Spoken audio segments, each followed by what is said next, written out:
Fala pessoal, meu nome é João, eu sou nutricionista e hoje eu quero dar algumas dicas para vocês sobre nutrição e emagrecimento. Então a pergunta que a gente faz é: qual é a melhor dieta para emagrecer? Será que existe uma melhor dieta para promover emagrecimento? Curiosamente, eu costumo dizer que a melhor dieta para emagrecer é aquela que a pessoa vai seguir, é aquela que a pessoa vai conseguir desenvolver ao longo dos dias. Mas por outro lado, a melhor dieta para emagrecer é aquela que promova restrição calórica. Então, se o indivíduo consegue promover restrição calórica, o que é restrição calórica? Consumir menos calorias do que ele consome ao longo do dia, isso vai promover emagrecimento. Então aí são os dois pontos chaves do processo de emagrecimento: adesão, seguir a dieta a longo prazo, e fazer uma dieta que promova restrição calórica. Isso não significa necessariamente que você precisa contar as quantidades de calorias que você consome ao longo do dia. Geralmente, quando o nutricionista prescreve a dieta para emagrecimento para o paciente, naturalmente ele já vai fazer uma dieta que visa o consumo menor de calorias do que o gasto calórico. Mas existem algumas dicas para que a gente possa fazer isso de uma melhor maneira, de uma forma mais saudável, em outras palavras, sem que seja uma dieta altamente restritiva. Devemos tomar cuidados com dietas altamente restritivas, porque sempre a perda de peso muito rápida ou uma grande perda de peso num curto espaço de tempo pode levar a um efeito contrário.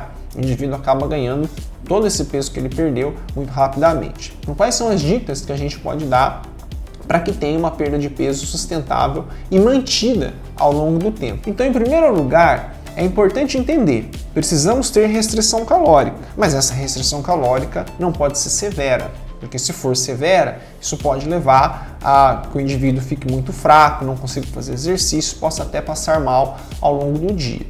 Então, em geral, a restrição calórica deve ser de 500 a 1.000 calorias diárias. Então, por exemplo, se o indivíduo tem um gasto calórico de 2.800 quilocalorias, o déficit calórico da dieta deveria ser até 1.800 calorias. É muito importante também ter um acompanhamento e para que seja observado a perda de peso ao longo das semanas. O ideal é que essa perda de peso seja aproximadamente de até 1 kg por semana. Tá? Muito mais que isso pode fazer com que a pessoa tenha um efeito rebote e recupere todo esse peso. Então, em primeiro passo seria isso: restrição calórica de até 1.000 calorias por dia, acompanhando uma perda de peso aproximadamente de 1 kg por semana. Segundo ponto, é muito importante a gente ter uma boa distribuição dos macronutrientes na nossa dieta. Então, carboidrato, proteína e lipídio precisam estar na dieta. É um erro muito grande seguir estratégias nutricionais onde a gente tem o corte de alguns nutrientes. Por exemplo, restrição severa de carboidrato.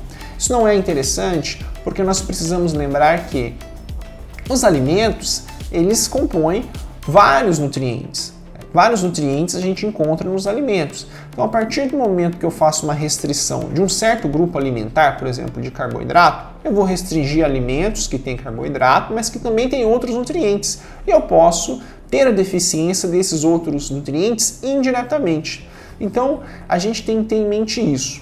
Se eu entendo que o emagrecimento acontece através da restrição calórica, não existe a necessidade de restringir nutrientes específicos. Então a dieta precisa ter uma distribuição adequada, tanto de carboidrato, quanto de proteína e quanto de gordura. Então um pãozinho que tem carboidrato não vai engordar. O que vai engordar é a quantidade de pão que você vai consumir ao longo do dia, ao longo dos dias. Então nesse sentido, é importante, a recomendação sugere-se ali uma recomendação aproximadamente do consumo de 40 a 55% do valor calórico diário de carboidrato. Então é uma quantidade até razoável.